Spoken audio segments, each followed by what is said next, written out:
तो अब हम पढ़ेंगे रेस्टिंग मेम्ब्रेन पोटेंशियल। क्या होता है रेस्टिंग मेम्ब्रेन पोटेंशियल, इसको समझने की कोशिश करते हैं।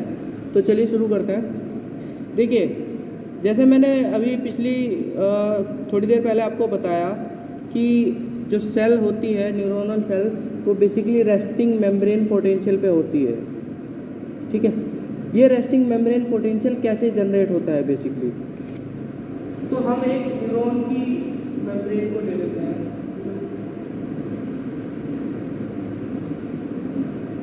तो जैसे कि मैंने बताया,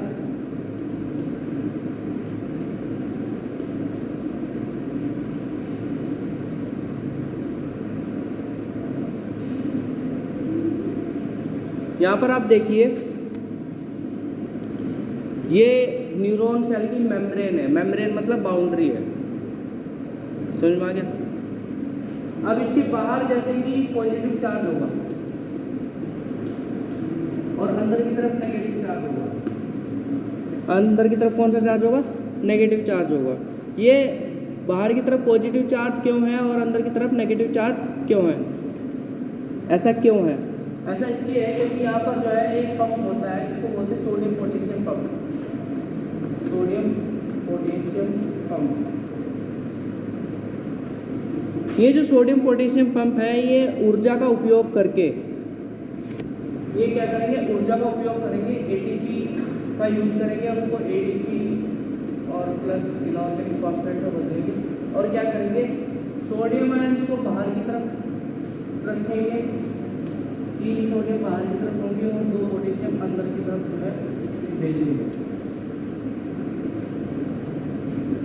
समझ में आया क्या हुआ? यहाँ पर देखिए, ये न्यूरॉन की मेम्ब्रेन है। क्या है? न्यूरॉन की मेम्ब्रेन। यहाँ पर एक पंप है, यहाँ पर एक पंप है जिसका क्या नाम है?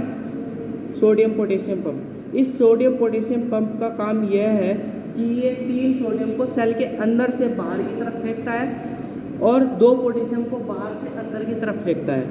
ये इसका इतना काम है, ऊर्जा का उपयोग करते हुए।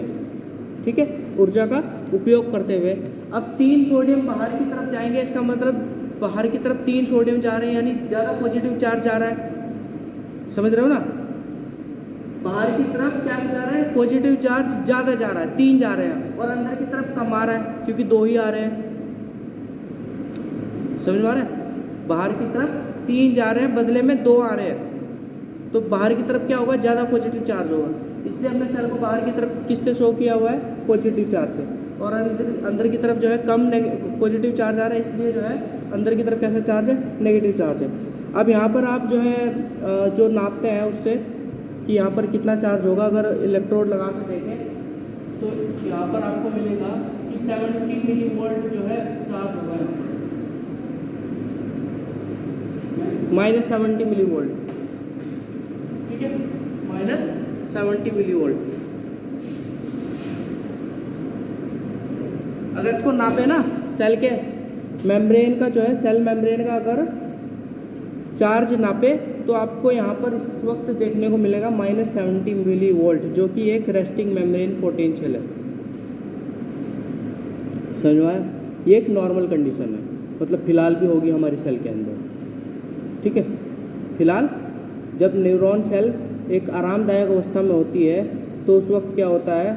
सोडियम आयन की जो कंसंट्रेशन है वो बाहर की तरफ ज़्यादा होती है, जबकि पोटेशियम आयन की जो कंसंट्रेशन है वो अंदर की तरफ होती है, जिस वजह से अंदर की तरफ जो है नेगेटिव चार्ज होता है और बाहर की तरफ पॉजिटिव चार्ज होता है।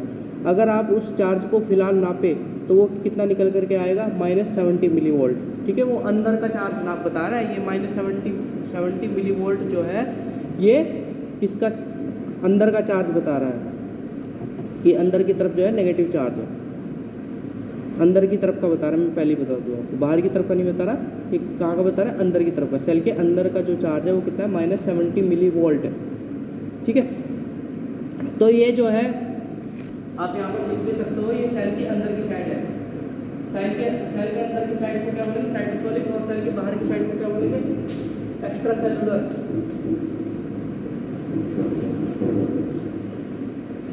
ठीक है, समझ में आ गया मैंने क्या बताया? सेल के अंदर की साइड को क्या बोलेंगे, साइटोसोलिक, सेल के अंदर, ठीक है। मतलब आप ऐसे समझ सकते हो, ये कोई कोशिका है, इसके अंदर जो है नेगेटिव चार्ज है और इसके अंदर बाहर जो है पॉजिटिव चार्ज है। तो ये जो चार्ज बताना है, ये अंदर बताना है -70 मिलीवोल्ट, ठीक है। अंदर का चार्ज नापा है तो कितना आया निकल करके, -70 मिलीवोल्ट, ठीक है। साइटोसोलिक का मतलब अंदर की बात कर रहा है, साइटोसोलिक, और एक्स्ट्रा सेल्यूलर मतलब बाहर की बात कर रहा है।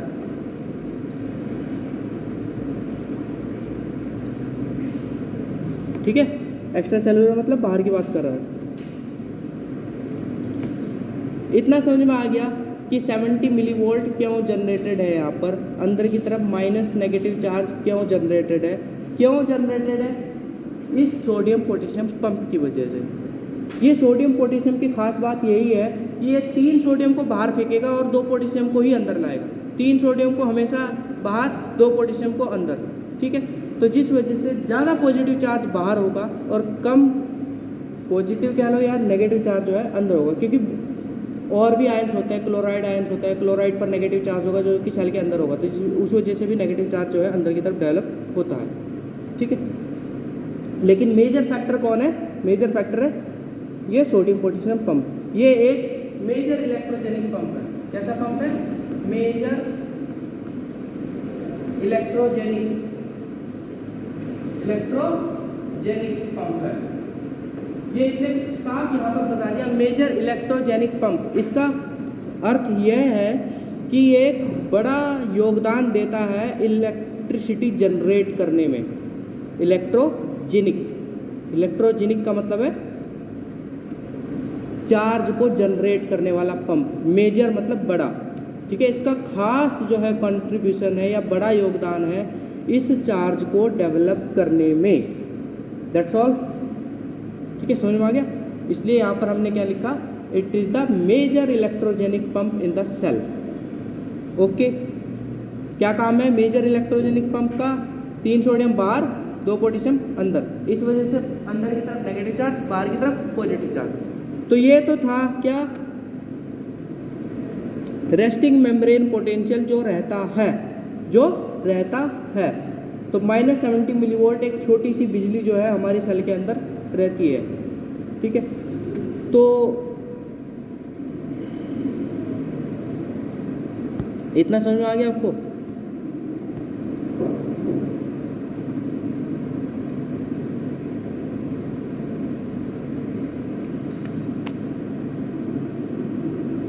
इतना समझ में आ गया।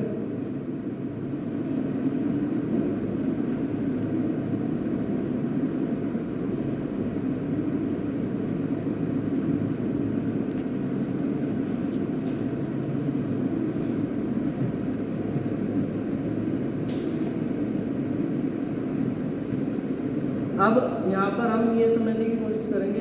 अच्छा, एक और चीज़ है इसमें आप और लिख सकते हो कि इसी की वजह से जो है क्या होता है, इसकी वजह से जो है इलेक्ट्रिक पोटेंशियल जो है प्लाज्मा मेम्ब्रेन पर जनरेट होता है। इट जनरेट इलेक्ट्रिक पोटेंशियल,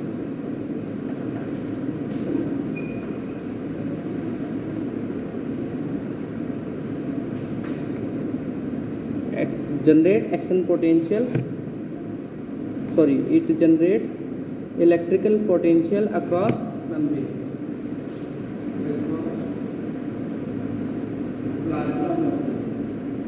एक बार दोबारा रिकैप करें।